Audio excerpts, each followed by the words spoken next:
babu 208 kariyadu salihina darsu en alhassu ko yamirgo ala salati tahiyatul masjidi fi julugol darɗe ɗiɗi hiwroɓe julirde nde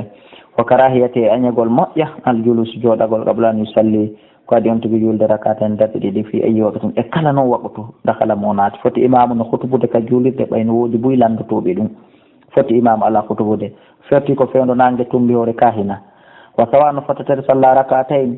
o juuli darɗe ɗiɗi bi niyyati tahiya hara ko saabu anniye tahiyatul masjidi o wardi aw salati faridatin ka o hewto o tawi fana o malam sarama futuro darnama o anni o juula farilla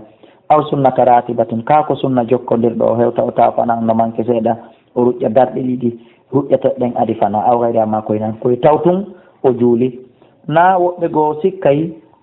si on tigi naati ko be o waɗa tahiyatul masjidi feere o yilto o waɗa sunanu rawatibije ɗen kadi feere o mana ko landaɗa ko ta jewɗo e juulali ko fana tawɗa hino heewi kako sunanu rawatibi tawɗa hino heewi si hunde e mum noon ala ko be kereya tahiyatul masjidi anni yoɗa ko ɗum juula si joɗɗa famike wanaɓe qatadata ƴettama ɓe qatadata qala wi qala rasulullah sallallahu alaihi wasallam nelaɗo allah maki ida dakhala ahadukum si goɗɗo moɗon naati almasjida ka juulirde fala yajlis wota o jooɗo hatta yusalli ha o juula rakatayni darɗeji muttafaqun alayh wan jabir ƴettama jabir radiallahu anhu